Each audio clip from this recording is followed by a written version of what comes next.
right now.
Thank you, Warden. Councillor Bennett? Here. Councillor Brose? Here.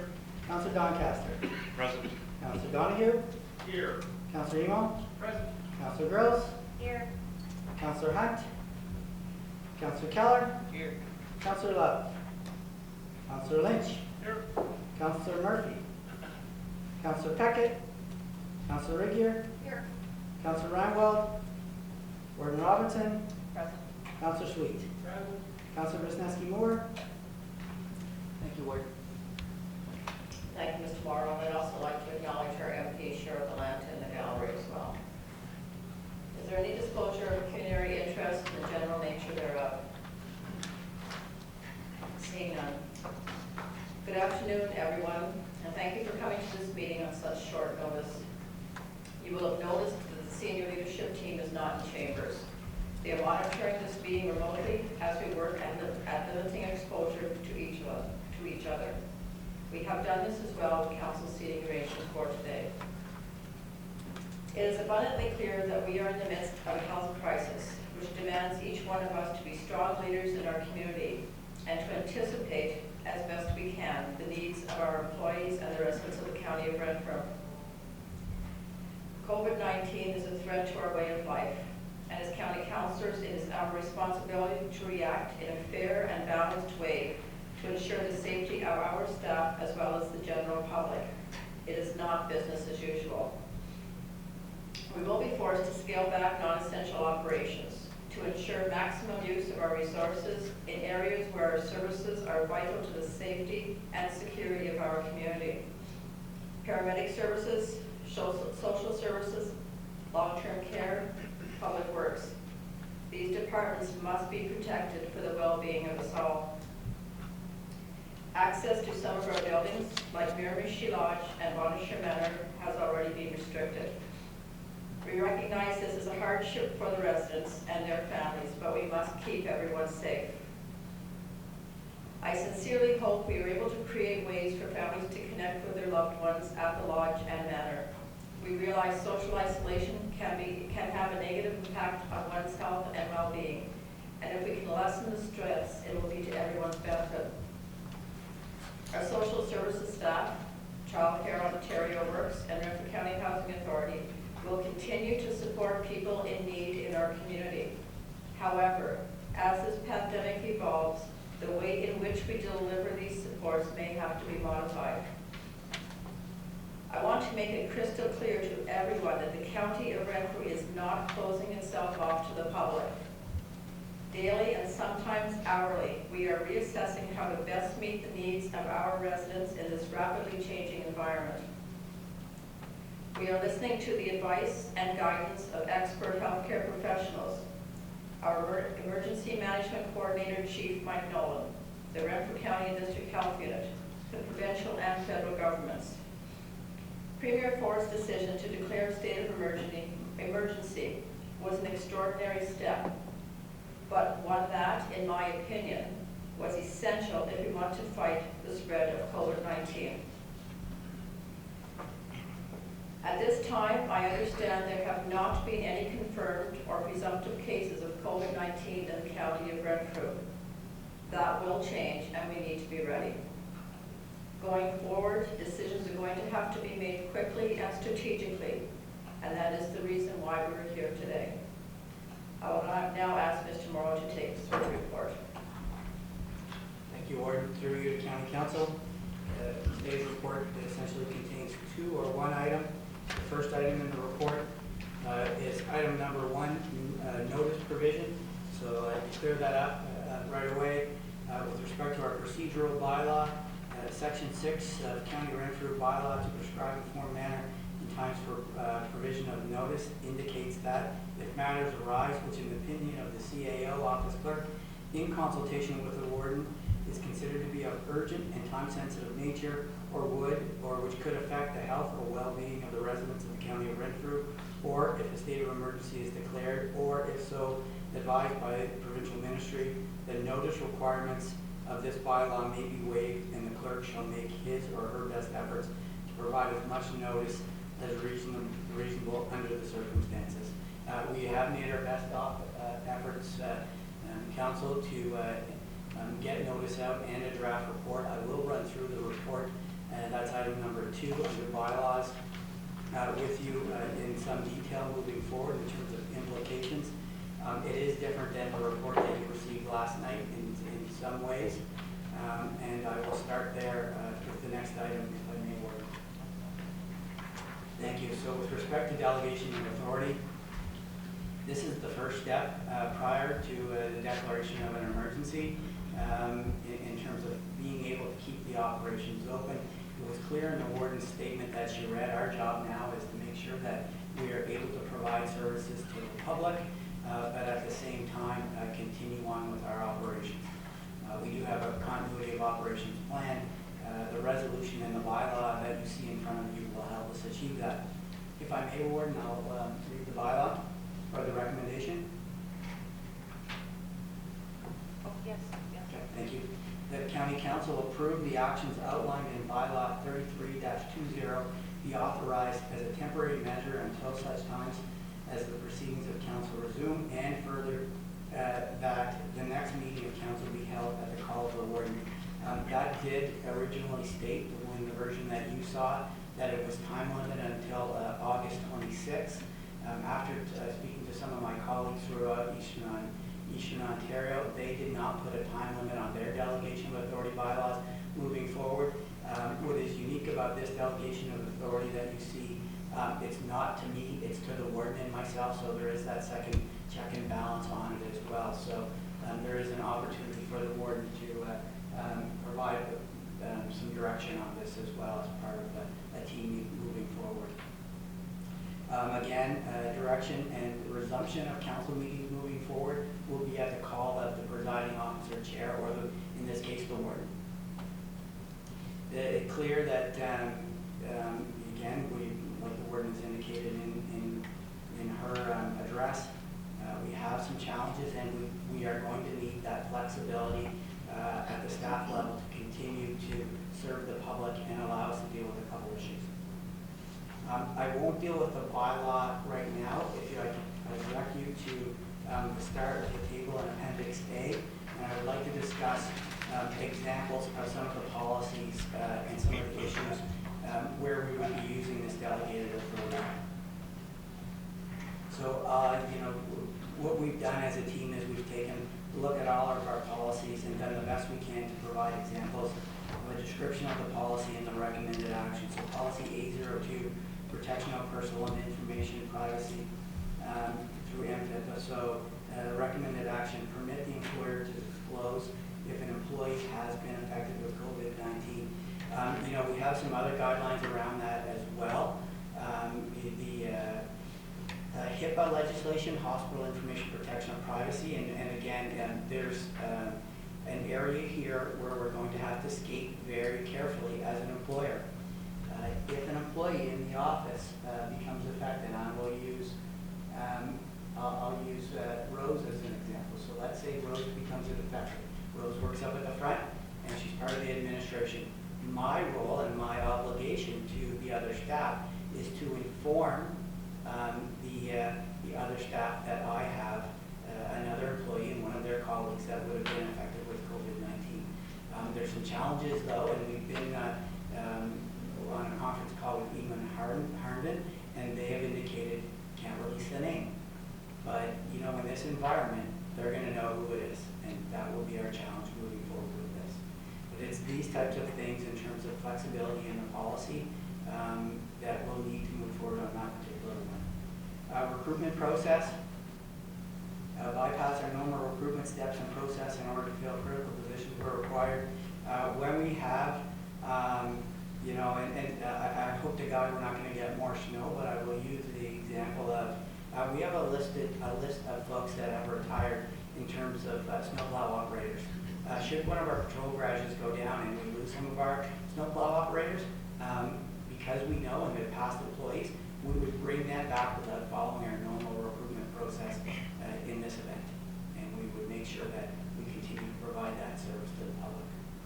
The criminal records check. Again, this is important that you know, the warden would be part of this conversation. There are some positions where it takes too long to get a criminal reference check. We have put in place a declaration, so anyone that we bring on would swear a statement and a declaration that they have no previous history. We would still submit the criminal reference check to be reviewed. However, in this particular case, we would bring them on to start working. We would not be bringing them on, though, to any type of position where, you know, in long-term care or something along those lines, where we need to protect people or there's vulnerable people. But someone in the office, administration, yeah, we would skip this process and we would bring them on. Volunteers. As recently as this morning, I have received an email from some folks saying, listen, if the county gets itself into a bind and needs help, I would be willing to volunteer. In fact, the one I got this morning was from David Anderson, saying, let me know what you need from me. So here's a guy that has all kinds of skills, and now has put his name forward to say, if things go south for the county administration, let me know, I'm willing to step up and help. You know, in my mind, would I be concerned about a criminal reference check for Dave Anderson as a volunteer? No, I wouldn't, and I would definitely utilize the services. So that's an example of how we would use that particular provision. Policy 810, the staffing process, again, it just speaks to hiring, advertising for positions, those types of things.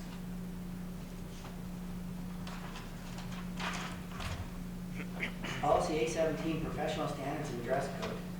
You know, I think after a while, when you know, this is going to be a marathon for us, and am I going to be expecting directors that come into the office or those folks that we still have around to be wearing a shirt and tie and suit? You know what, at some point you just need to say, that's out the window. Performance management, as I indicated to the warden, she is going to be setting aside my performance review for some time. Okay, I guess not. We do have performance reviews set up for the month of July with all our staff. It's a standing item. We do them in December and July. We're not sure we can meet that obligation moving forward, and we would postpone. Hours of the policy E02, we have a cap on a number of managers and others in terms of overtime. That's item 8, E02, hours of work and overtime. In that particular instance, we would waive the provisions of that policy and allow our folks to accumulate more overtime. General unpaid leave and absences. This is not one where we've really come to ground on. We have come to ground on it with our full-time permanent staff, and where there's a collective agreement provision as it relates to how we need to treat people when they're off sick. So we have that figured out. The one area that I need to discuss with the warden, should this get approved, will be how are we dealing with our casual and part-time staff moving forward, and what is available. Part of the reason we're struggling with making that decision right now, the feds and the province have announced they're looking at measures, but my preference is to not make a decision on that until we have clarity as to what the feds and the province will be offering employers.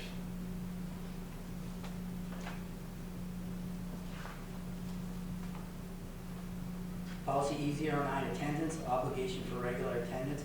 We also have an attendance monitoring program here at the County of Renfrew, where someone who is off without a doctor's note, and that's another one we're looking at as well, out without a doctor's note, we start attendance monitoring, and we do a performance improvement plan and work with them to get them back to work. In this particular case, given the circumstances, we would set that aside. Policy F02, conventions and seminars. For council's awareness, I have already canceled all participation at conferences and seminars for the next 6 months until we resolve this. Policy GA01, procurement goods and services purchasing policy. In times of crisis, we need to make purchases quickly, items of value quickly, and continue to move forward as part of the situation. I guess the conversation I would like to have with council on this particular item, and when you read how the bylaw is written, and we can get into item number 4 in the bylaw, or sorry, item number 3, I believe it is in the proposed bylaw that you have in front of you. We would like to continue to provide services to the County of Renfrew. We have a number of critical tenders coming up. This will not be unlike what we do during the month of July when council is not sitting. They actually delegate authority to me to award those tenders. In this particular case, what I'm asking council to do today as we move forward and we get into construction season, I may be unrealistic, but I really hope things like River Road and those projects that need to do work, and if we get tenders in or we can get them fixed up, we can continue to proceed with that. That keeps our staff employed. It supports the local economies moving forward, and there's some of those things where we can. I would like that the warden and I would be able and permitted to award those tenders, and we can continue with those projects moving forward. It may not, I get it, it's not business as usual, but there may be opportunities for us to continue to award tenders and keep local construction companies employed. Again, it's part of our approach moving forward. So that's that item around purchasing policy in GA01 and the rationale behind it. I believe that's the list, warden, and now may I go through the bylaw itself? Can I ask for a mover and second first for the recommendation? Moved by Councilor Elo, seconded by Councilor Bennett. Okay. Discussion, you want to do the bylaw next? Sure, I would just go through some of the details, warden. Okay. The bylaw, plus the discussion. Sure. The front end of it's pretty standard, and actually the front end comes from what Hastings did in terms of outlining the provisions around municipal action delegated authority. This is very similar and almost as identical to what we used when there was the election last 2 Novembers, November 18, I believe, or October 18. This is the same structure that we use in terms of delegated authority then as well. The important piece for you to look at is now therefore be it resolved that the Council of the County of Renfrew hereby enacts the following: that the Chief Administrative Officer and Warden be delegated. I think that's the unique piece of this, is both of us be delegated the authority to make decisions during COVID-19, such as but not limited to the hiring and dismissal of any employees of the municipality. That speaks to the personnel policies that we reviewed at the back. The disposition of any real or personal property of the municipality which has a value exceeding $50,000 at the time of disposal. Again, it's allowing us to deal with property issues. Making any expenditure or incurring any other liability which exceeds $25,000 but will not exceed $250,000 as per policy GA01, procurement of goods and services. The $25,000 is my spending limit within the CAO bylaw. The $250,000 reference comes directly out of GA01 policy. So we've referenced those two documents where those limits are set out. And then human resources policies and procedures, again, as they pertain to our existing staffing. So not hiring, but finding some flexibility in dealing with our existing staff. And I would use working from home types of arrangements, or wherever we need that flexibility to deal with our folks in, put those provisions in place. Item number 2, that the Chief Administrative Officer and Warden be given delegated authority to approve consultant appointments and contract awards that would normally require committee and or county council approval. That is the exact wording that we use when we do not have council sitting during the month of July, and that is the wording that allows would allow the CAO normally, in this case the CAO and warden, to award those tenders that come in for operation type projects and other things that we do. Item 3, that the Chief Administrative Officer Clerk will report to Council at the next meeting of Renfrew County Council on any actions taken under the provision of this bylaw.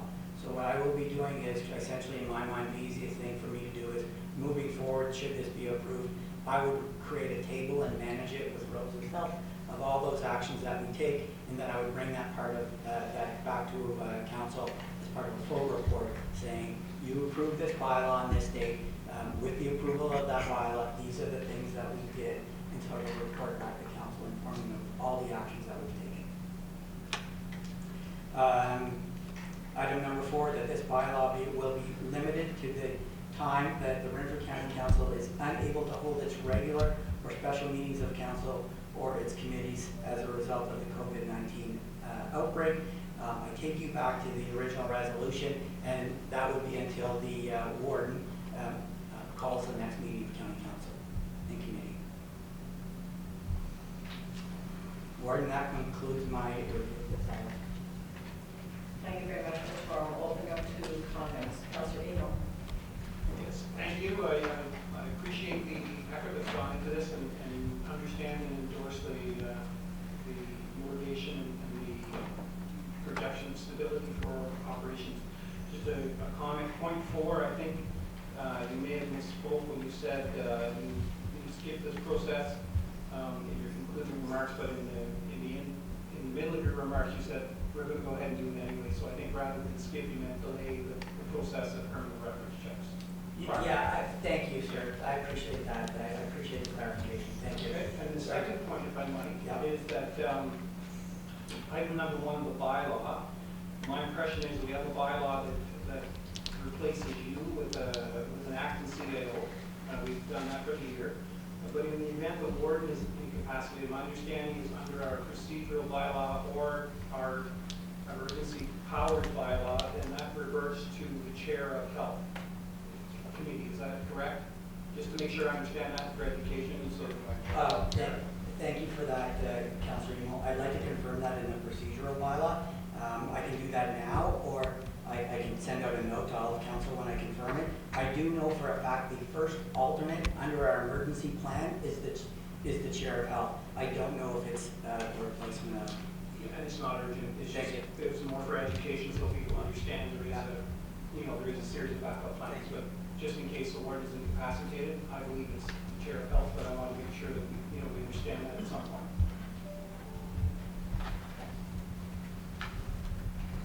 Thank you for that. Councilor Donahue. Thank you very much, Madam Warden. Like my colleague from Renfrew, I appreciate the rapidly changing dynamics surrounding the response to COVID-19. I certainly want to acknowledge what has been happening in the background right across the corporation, like most obvious perhaps with paramedic services and somewhat also in long-term care. But I think that the effort has been stood up corporate-wide and physically, county-wide also. So certainly commendations to you, Mr. Morrow, and to all of senior staff, and in fact, every single person that is employed by the County of Renfrew.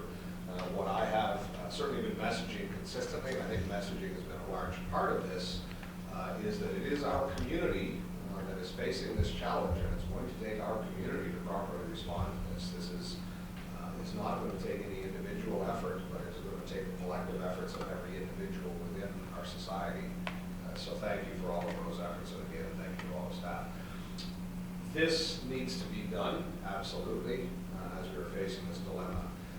It is incumbent upon us, or at least insofar as I see this, as to do this very carefully. I do not in any way suggest that I expect or anticipate, even for that matter, any sort of malfeasance by yourself or the warden. But this is a significant handover of authority that this council is extending. It is doing it for an appropriate reason, absolutely. But I think that I would like to suggest a little bit more precise language within the bylaw itself, if not per se the resolution. For council's information, just yesterday when I received this, I did make some notes on it and sent to Mr. Morrow my annotated version. And I was somewhat concerned at that point that there were identified, certainly in the motion, two particular channels by which the authority would be limited. One was going to be the sunset clause, which I believe was August 26th. It was in August in any event. The other one, that this essentially becomes, this delegation of authority becomes null and void, as I understand it, should a declaration of a state of emergency be made, that would then supersede whatever authority is being delegated by this means. But what had concerned me at that time is there was a follow-on clause that was not included in the resolution, but was included in the bylaw itself, that was akin to what is identified right now as item number 4. And I said, so this is now the third limitation on this. That would be, okay, so we have not declared a state of emergency. We are not yet at the 26th of August, and yet we're saying, well, if it's okay, if it is safe to meet as a council. So a couple of my comments were how and who makes that determination. That is still consistent with as it's written now. How is that determination made with respect to that? Now, the fact that none of those limitations are any longer contained in the resolution itself provides me relief, because they are contained within, they are not all contained within the bylaw, because there is no mention of a sunset clause, if you will, or any reference to the declaration of a state of emergency, but those things still remain real. Having said all of that, I would like to see those as part and itemized and cited as, here are the 3 things that would limit the delegated authority that we are in, that I am prepared to establish and authorize today by my vote. But I would insist that there be a sunset clause, notwithstanding Mr. Morrow's comments, Madam Warden, that his colleagues, and in fact ours, if you will, across Eastern Ontario have removed that. I think that is a safeguard that at some point in the future we can facilitate something like this. But I am going to make a motion that it's not ready there yet. I want to have the discussion. I am adamant that should be put in there. I will certainly defer to council's wishes. I would much prefer to have all 3 of those particular limitations cited in the bylaw. Thank you for your comments, Councilor Donoghue. Mr. Morrow, you want to respond? Thank you, Ward. Through you to Councilor Donoghue with respect to your comments. I think I have one solution for you on the termination piece. The other comment with respect to the declaration of an emergency. My review and discussion with Chief Nolan this morning, it's unclear with respect to the declaration of emergency, our emergency management plan, whether or not I or others would have the ability to do both things. So I took that out of this document, and let me explain myself. I don't think that the declaration of an emergency and the resulting documents put us in a position where we could continue on with business as normal. But if these 2 documents were to exist together, there are some of those things that I talked about with respect to keeping some businesses going, that I could continue to use this document with the support of the warden and others, where we may be able to do some types of things, road work. I don't think that if this document would be terminated with the declaration of an emergency, I don't think we would be able to do that. And that was my hesitation in taking that one caveat out of the document. So that's why I did that. With respect to the termination clause, what I would recommend to council today would be that now that, as recently as this morning, now that the province of Ontario has declared an emergency, I would recommend that council consider an amendment to the bylaw that says that this bylaw be terminated once the province of Ontario has terminated their emergency declaration. That provides a sunset to the document. We did not have that last night and this morning when we were working on this, but now that the province has declared, that would be, in my mind, a logical point at which time to terminate this declaration of delegation of authority. And I'd be open to that discussion. Councillor Donahue. Thank you, Madam Warden. Thank you through you to Mr. Morrow. I think that is a very elegant solution because it also removes from this body or from yourself and the warden that is now an arm's length, if you will, agency that Yes. would trigger that. And yes, I could abide by that. If I'm understanding you correctly, that if or when a declaration may or may not be required, that this authority could coexist with the authorities granted through the declaration. Correct. Okay.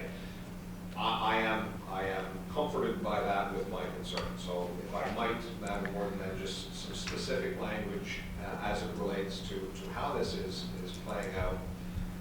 So in item number 1, it suggests that sorry, let me back up a little bit because there is, in the line itself, item number 1, what I had considered, and bear with me because I did do a lot of annotations in yesterday's version and really haven't had an opportunity to thoroughly review this, and I know some of the changes have been incorporated.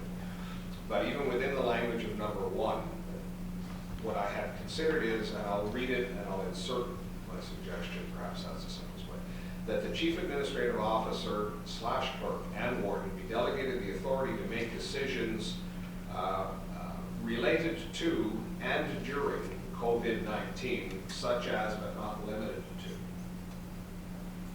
Now, I suppose the challenge there is regularly budgeted items aren't related to COVID-19. Because ultimately, that's what I have in here too. Basically, most of item number 1, I believe, is presumed to respond to the challenge in front of us, where item number 2 is essentially to provide the spending authority for already budgeted items. Is that correct? That's correct. So we're trying to do both of those things with one, and I recognize the challenge, and I'm absolutely prepared to work with. I'm just trying to establish language. I think it's incumbent upon us at this level of government to have proper wording as to what we're doing and what we're not doing here. So is there any way to split that will provide that, like, i.e. that the language in 2 says specifically related to previously budgeted expenditures?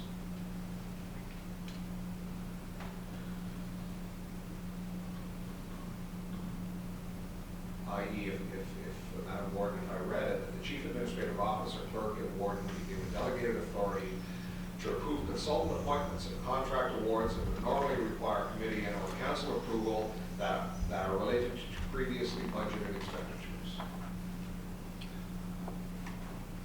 That's as much for Mr. Morrow as So, yes, I'm fine with that, Mr. Murray, Yeah, I think well, that's right. Exactly where that would go. Assuming at the end, after report council approval, and then number 2, that's your suggestion, Councillor Donahue? Yes, previously budgeted or council approved budgetary expenditures.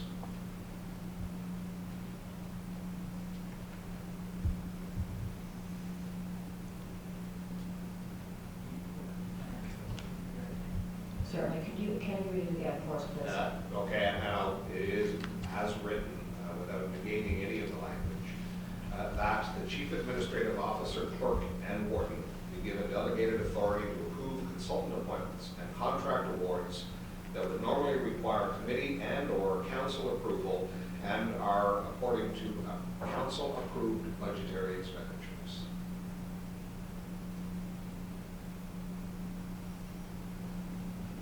I'm certainly personally very comfortable with that. I do like some parameters here, so it's just not for all and everything.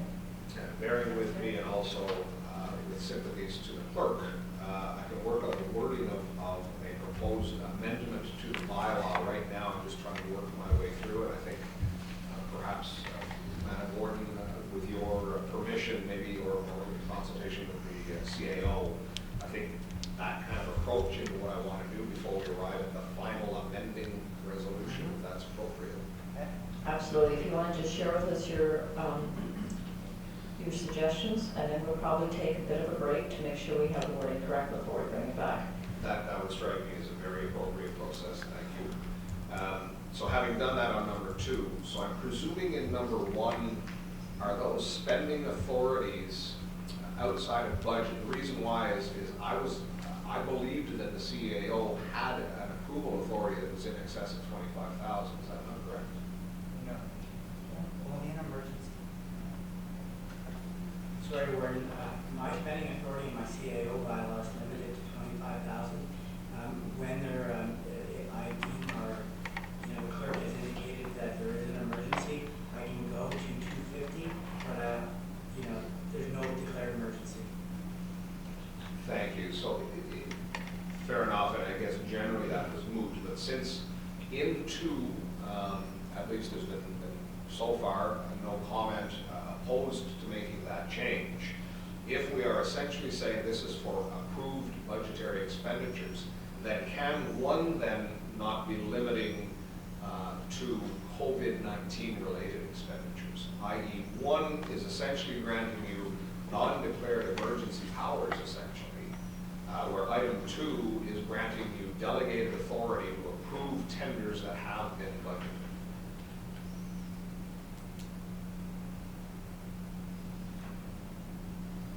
Mr. Moore, I'm looking at you, so I don't know if you have a comment. No, it's okay. Thank you, Warden. I believe my reservation there, Chair, is even though we're going through COVID-19, when there is an issue that comes up, I may have to deal with something, and the warden may have to deal with something that is not COVID-19 related, which would require a budget expenditure.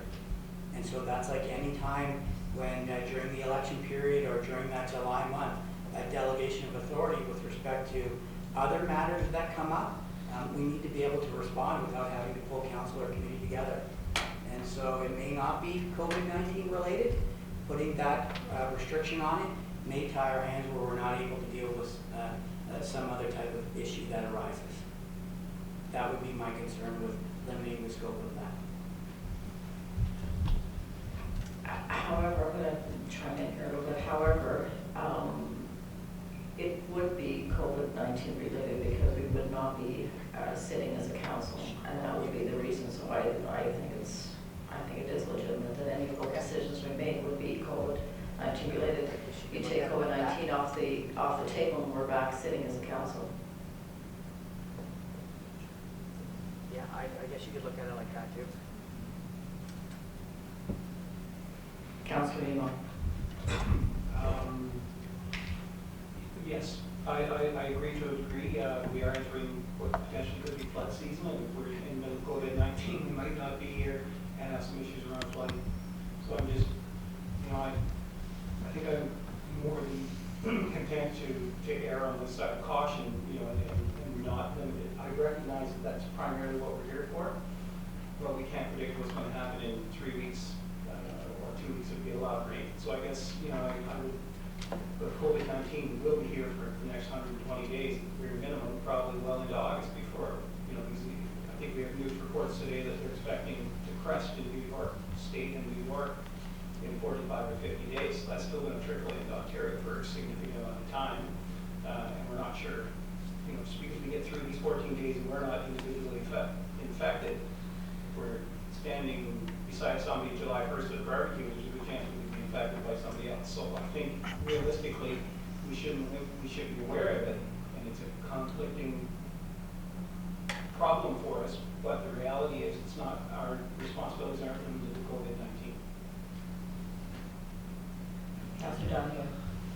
I wonder if it would be palatable, again, just in how I'm framing it. So item number 2 is that we have the authority to do the things that normally council and committee would do that are regular business.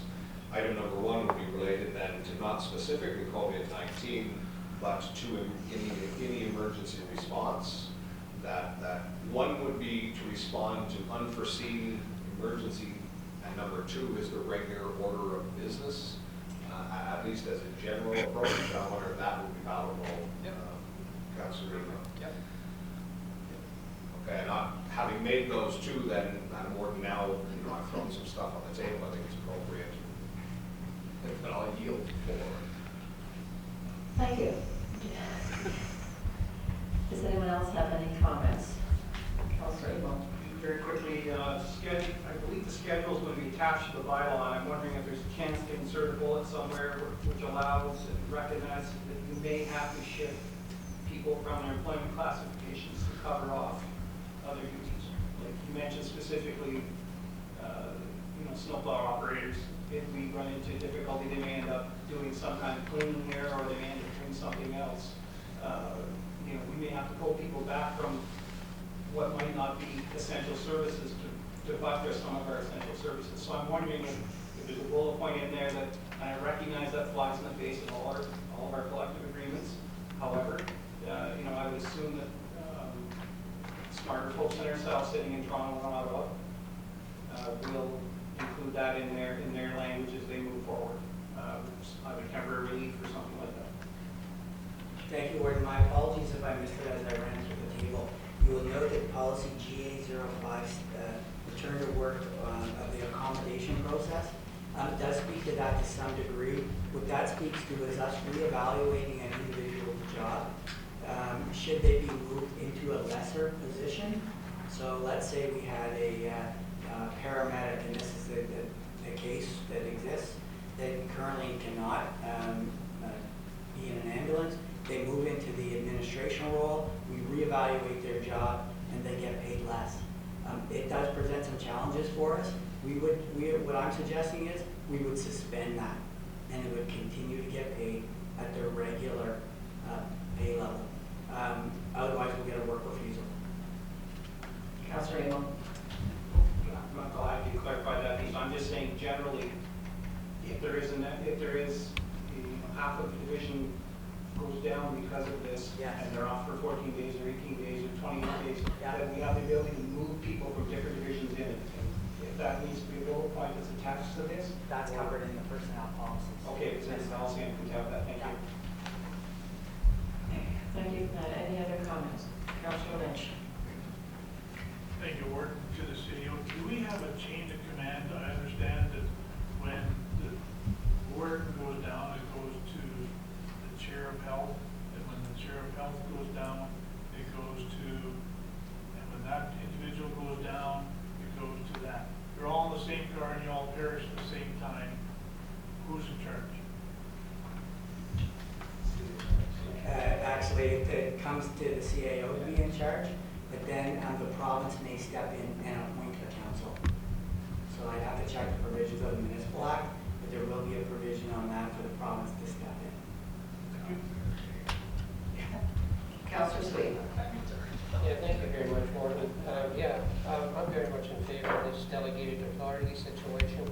These are unusual times and very difficult times. And I think it's not like the lame duck situation. It's not like July. This could go on for, we don't know how long. None of us have a crystal ball with this particular situation. So I think whatever we're trying to do here has to be broad enough to allow the CEO and the warden to act on our behalf as far as the county is concerned in good faith.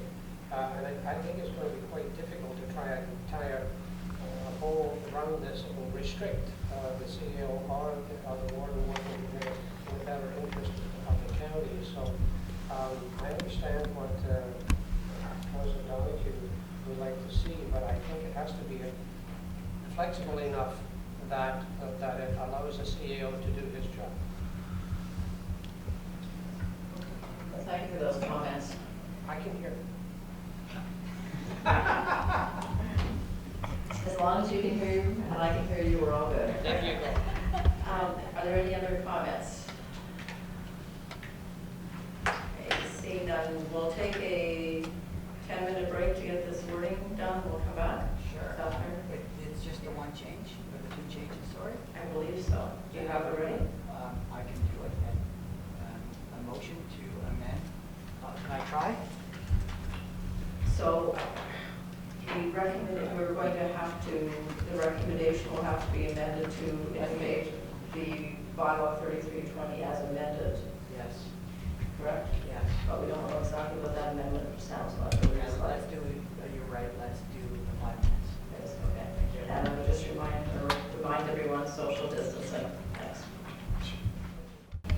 All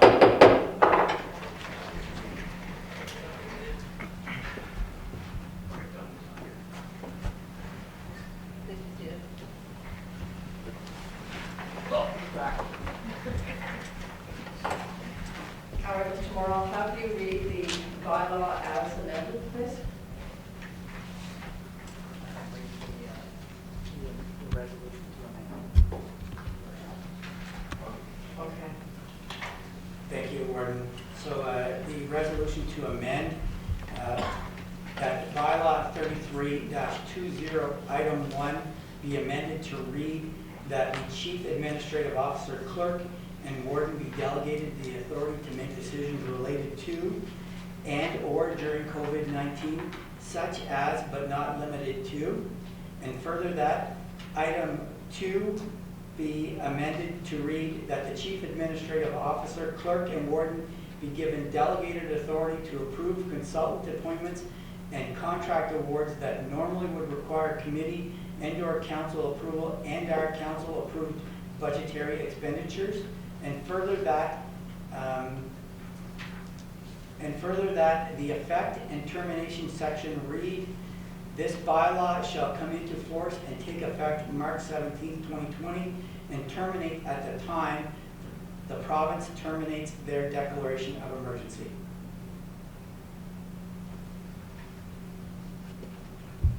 Thank you for the recommendation. I'm looking for a mover and a seconder. Moved by Councillor Donahue, seconded by Councillor Rose. Discussion. Councillor Doncaster, please. So, sorry, just a quick question. So it would, if the province terminates the declaration of an emergency, that would automatically do this? Yes. Or if we were to rescind this Correct. prior to that? Yes. Okay. Any further discussion? Councillor Emo. Could you reread that last little bit about the termination? I just, for some reason, couldn't quite follow. Please. Warden, Warden, the last, and further that the effect and termination section read that this bylaw shall come into force and take effect March 17th, 2020, and terminate at the time the province of Ontario terminates their declaration of emergency. Okay, thank you. Any other discussion on the amended bylaw? Seeing none, all in favor? Carried. So we'll go back to the original recommendation.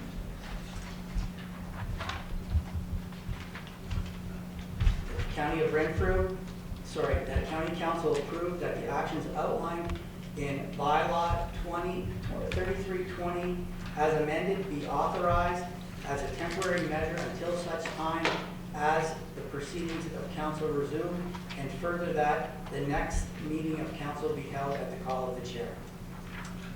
Okay, so the mover and seconder are all right with that because we've had it before. I'm getting nods, yes. Any further discussion? Councillor Donahue. Just Madam Warden, I will move the resolution. I believe I already had a mover and seconder for the resolution. Councillor Emo and Councillor Bannon, I believe. Okay. Yes, okay, thank you. Any further discussion? Seeing none, all in favor? Carried. Thank you very much.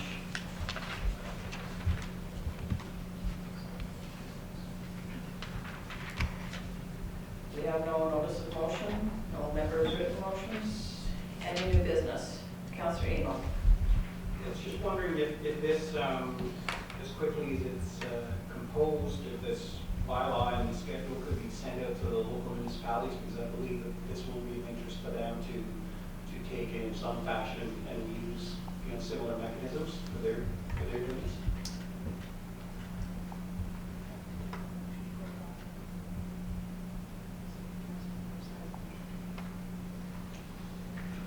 All right, thank you. I'm not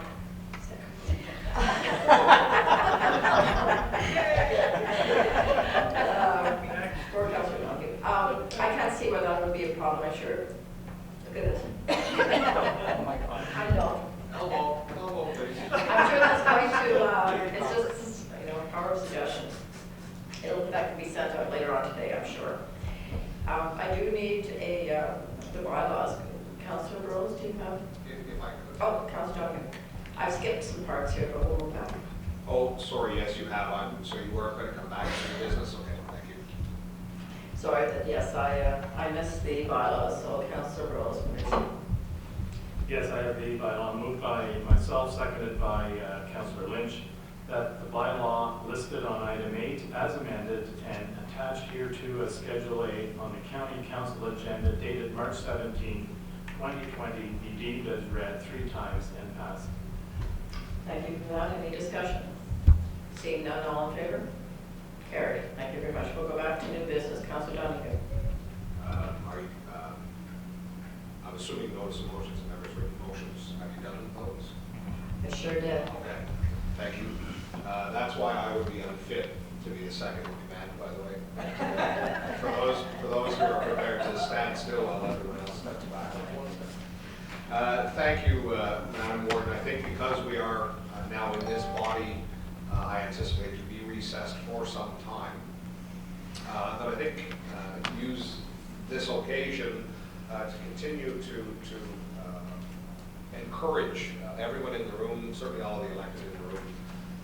Messaging is vitally important into our community at this point. I've certainly been trying to establish a credibility.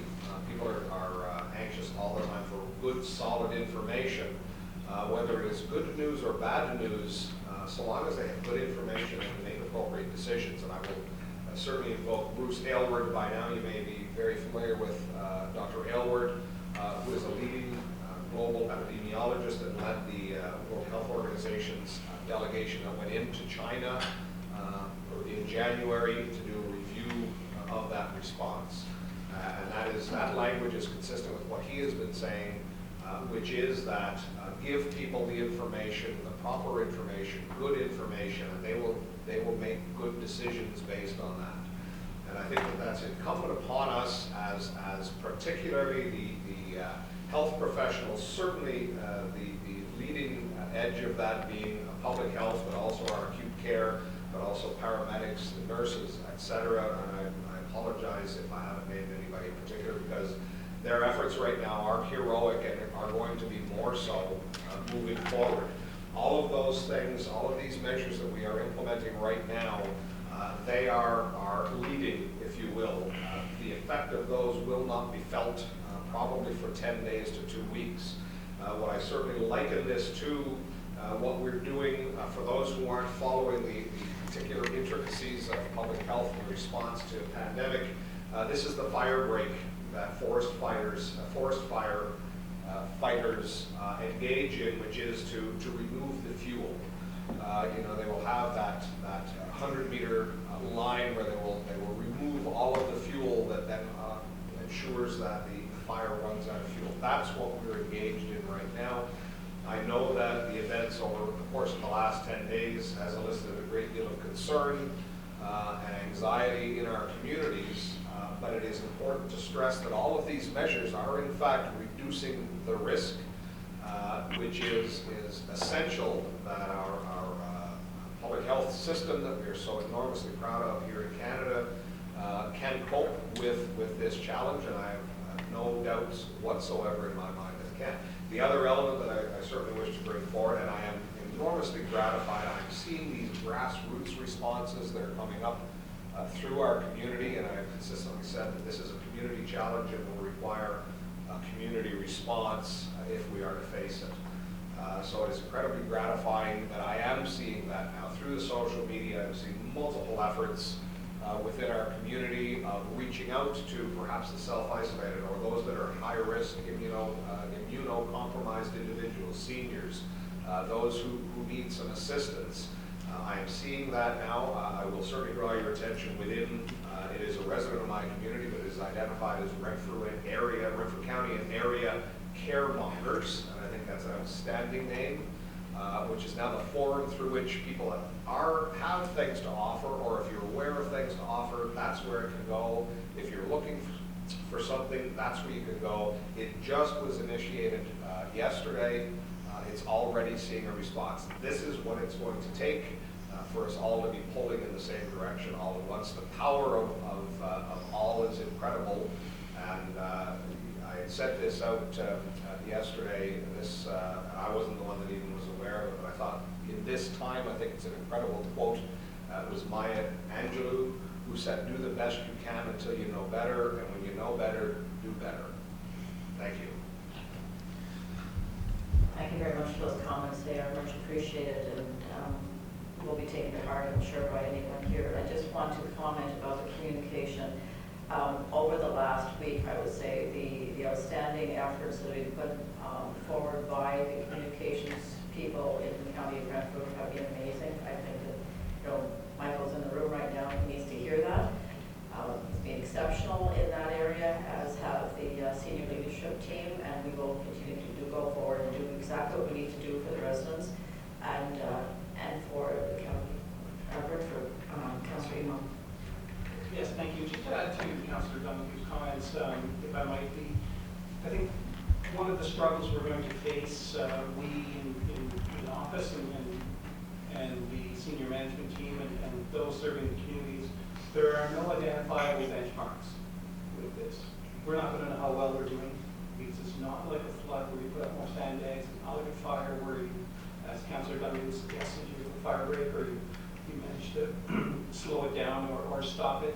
And it's not, you know, it's not like a washed out road or a road being paved. So we have no identifiable benchmarks, which often serve to spur you along. So you know, we have to, it's in essence, pick a lane and stay in the lane in terms of making sure we keep our messaging consistent and making sure that the services are there. So I recognize it's going to be stressful for some of us because we like nice shiny things to look at and point to as accomplishments, but there are no shiny things in this, and we're not going to see anything in the short term. So it's going to take a lot of effort to keep yourselves, ourselves, and our staff on track. And I hope we can remember that and support each other. So, you know, lots of communication internally as well, checking on each other. Because as a mayor or a senior part of your political administration, you're often on a bit of an island on your own in some instances because you can't really share some of your innermost thoughts and feelings. So make sure you reach out to others around here, keep yourself healthy emotionally and mentally as well as physically. Thank you very much, Councillor Emo. That's very, very good advice. Are there any other comments? Seeing none, someone has confirmatory bylaw. Yes, I do, Madam Warden. Moved by myself and seconded by Councillor Grills that a bylaw to confirm the proceedings of the Council of the County of Renfrew at the meeting held on March 17, 2020 be now numbered, deemed, read 3 times, and passed. Any discussion? All in favor? Carried. So stay healthy and safe, and we will be in touch. And thank you again for trusting in Mr. Morrow and myself, who's waiting for the motion to adjourn. Let me speak first, man. This is going to go really well, let me tell you. Very good hearing. I do.